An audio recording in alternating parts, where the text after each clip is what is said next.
ओम नमो नारायण। मित्रों, तो किसी को क्या कहूँ, मेरे जैसा ठग ज्योतिषी जिसने दसियों हजार बीसियों हजार लोगों के घरों से उनकी पूजा उठवा दी। क्या कि भाई पूजा घर में मत करो, लोगों को उसके जो कुल देवता हैं उनसे दूर कर दिया, लोगों को दान से दूर कर दिया कि भाई ऐसा दान मत करो नहीं तो तुम्हें नुकसान हो जाएगा। मैं ऐसा महाठग ज्योतिषी हूँ मित्रों, यहाँ तक के पानी पिलाने तक को मैं मना कर देता हूँ कि नहीं नहीं नहीं, किसी को पानी पिलाया तो ये हो जाएगा, क्योंकि भ्रम में डालना मेरा लोगों को काम है। खैर, तो चलो आज ठग पुराण पे बात करते हैं। तो ये बड़ा विचित्र पुराण है। क्या इस कलयुग में इसकी रचना होनी चाहिए, ठग पुराण की, क्योंकि ये ठग पुराण भी क्या हुआ है कि एक सिक्के के दो पहलू हैं। तो जहाँ काशी से विश्व की प्राचीनतम सभ्यता, प्राचीन ज्ञान विज्ञान का केंद्र और प्राचीन अध्यात्म का केंद्र, भगवान धन्वंतरी की नगरी काशी, तो वहीं से चली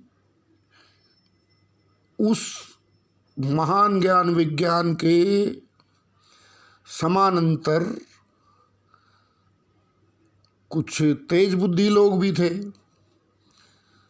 तो उन्होंने अपनी उन्हीं के ऊपर एक ठग लीला शुरू कर दी। अब इसमें प्राचीन समय में कुछ इनके ठगों के कुछ प्रिंसिपल जो पुराने हैं वो मिलते जुलते हैं। एक तो ये बनारस से शुरू हुई। भाई मेरे बनारसी मित्र बुरा ना माने, वो ऐसा ही बोलते हैं इतिहास में। तो बनारस से शुरू हुई ये लीला। तो इसका अब किसी चीज़ की पुराण करोगे तो उसके इतिहास में जाना पड़ेगा। तो ये क्या करते थे कि जैसे किसी व्यक्ति को महंत बना के उसके धार्मिक चिन्ह उसको धारण करवा के उसका साज श्रृंगार करके और उसका महिमा मंडन करके ये पूरी टोली इसकी होती थी। तो भक्त मंडली महंत होते थे जिनका महिमा मंडल किया जाता था। तो भक्त मंडली पीछे पीछे और महंत जी विभिन्न धार्मिक स्वरूपों को धारण करके, महंत तो महंत ही होता है ना, ठगों की टोली का।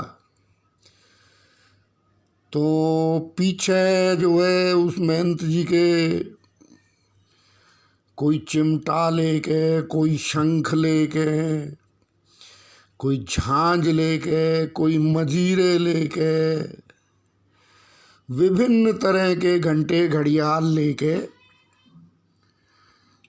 उसके पीछे अच्छी खासी उस ठग मंडली की भीड़ चलती थी। फिर उसके पीछे एक ठग मंडली और होती थी। ठीक है, वो ठग मंडली होती थी इनकी सुरक्षा के लिए। तो वो ठग मंडली में 20-30 आदमी हथियारों से लैस होते थे पीछे पीछे, क्योंकि हथियार सदा ठगों के गुप्त रहते हैं, टाइम पे निकालते हैं ना वो। जब तक ठगी चल रही है, जब तक हथियार थोड़ी निकालेंगे। फिर उसके पीछे जो चौथी मंडली होती थी वो बड़ी महत्वपूर्ण थी इस ठग लीला में। अब इसमें कितने रोल हो गए देखो आप ठग पुराण में। आगे आगे पहला एपिसोड है, आगे आगे आपको पता लगेगा। आगे आगे धार्मिक चिन्ह धारण किए हुए महंत हो गया, ठीक है। विभिन्न तरह के तिलक त्रिपुंड जो भी कुछ लगा के बढ़िया एकदम महंत के पीछे पीछे झांझ मंजीरे चिमटे शंख घड़ियाल घंटे चिमटे सब लेके 2 नंबर पे वो हो गए। 3 नंबर पे वो हो गए जो छुपे हुए अस्त्र शस्त्र लेके एक आम आदमी के वेश में उनके पीछे चुपचाप चलते थे। उनका काम यही होता था कि भाई कोई इधर उधर महंत जी को तकलीफ ना हो जाए या मेरी मंडली को तकलीफ ना हो जाए। तो वो अपना असली रूप तभी दिखाते थे जब कोई ऐसी बात सामने आती थी, नहीं तो वो चुपचाप चलते रहते थे हथियार छुपा के। उसके पीछे जो चौथे नंबर पे होती थी वो उसमें बच्चे भी आदमी भी, इन ठगों का परिवार भी होता है ना, कोई तपस्वी थोड़ी होते हैं ये, बाल बच्चे भी होते हैं इनके। तो पीछे पीछे वो चलते थे विभिन्न रूप, आम जनता का रूप धारण करके। तो वो गली मोहल्ले में जो ये आगे ठग सम्राट जो आगे चल रहा है महंत, इसका गुणगान करते थे, इसके चमत्कार बताते थे कि ये वहाँ पैदा हुए जी, इन्होंने वहाँ पे जाके ये चमत्कार किया या ये किया या वो किया, उसके बाद इनको संन्यास ले लिया इन्होंने, ऐसे ऐसे कर लिया, ये तो इतने बड़े सिद्ध हैं। हालांकि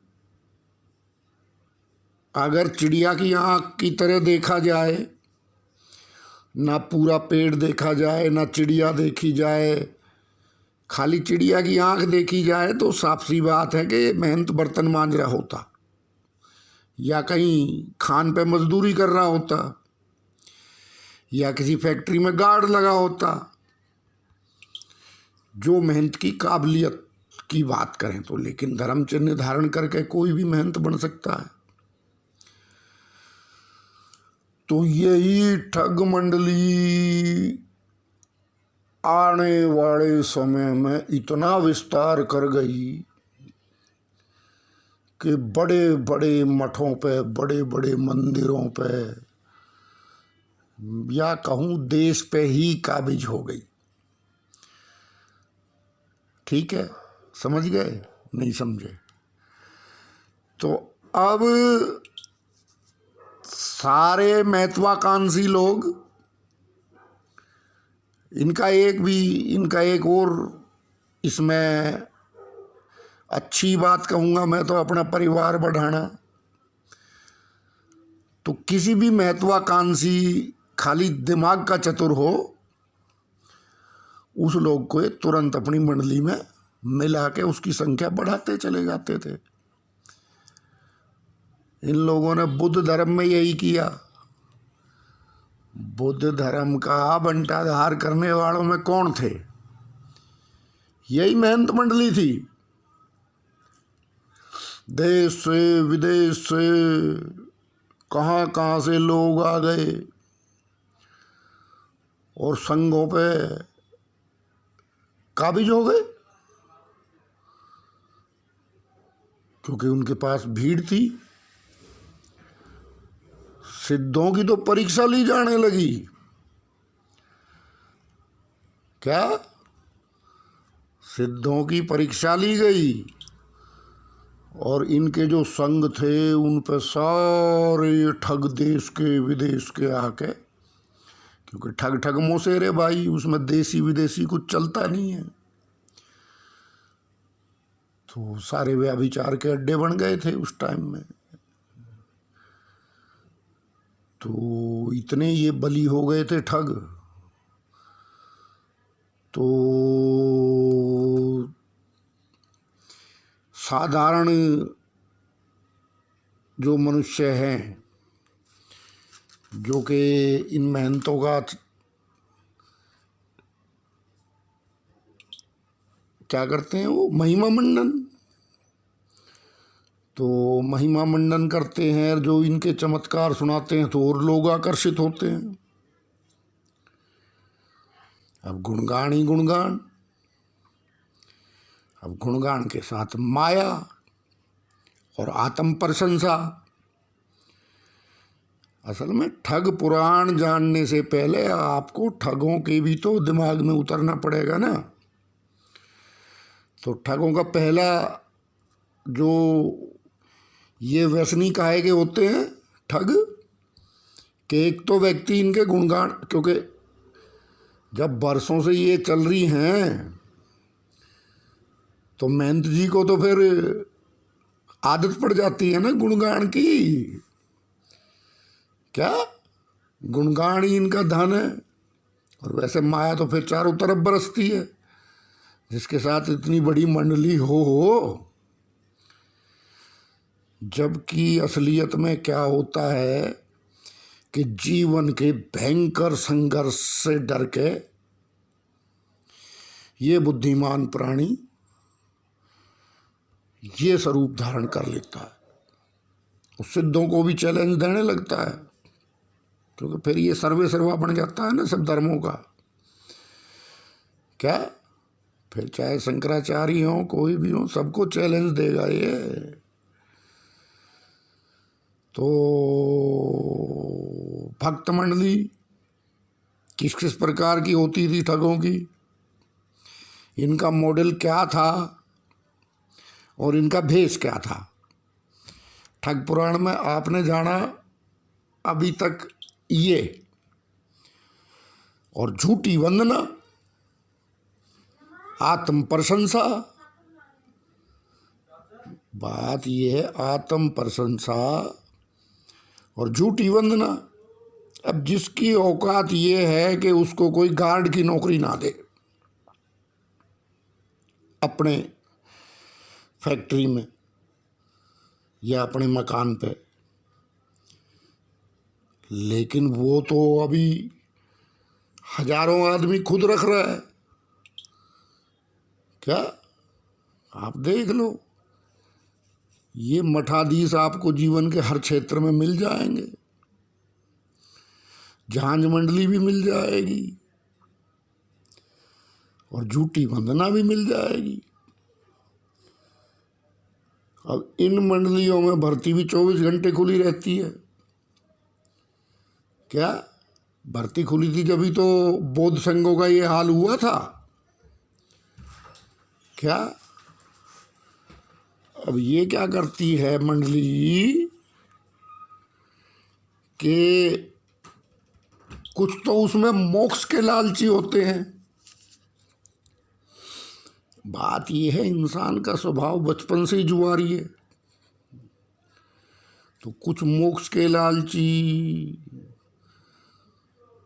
कुछ धन के लालची और कुछ आत्म प्रशंसा और पद के लालची।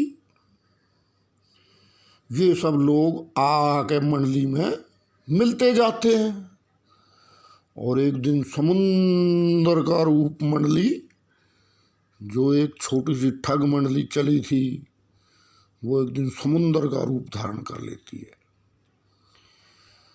फिर नगर के नगर उनसे घबराने लगते हैं। क्या नगर के नगर लोग बड़े बड़े, क्योंकि ये तो बहुत बहुत बड़ा विशाल सागर बन जाता है। अब आसान जीवन के इन कठिन संघर्षों को करने की बजाय,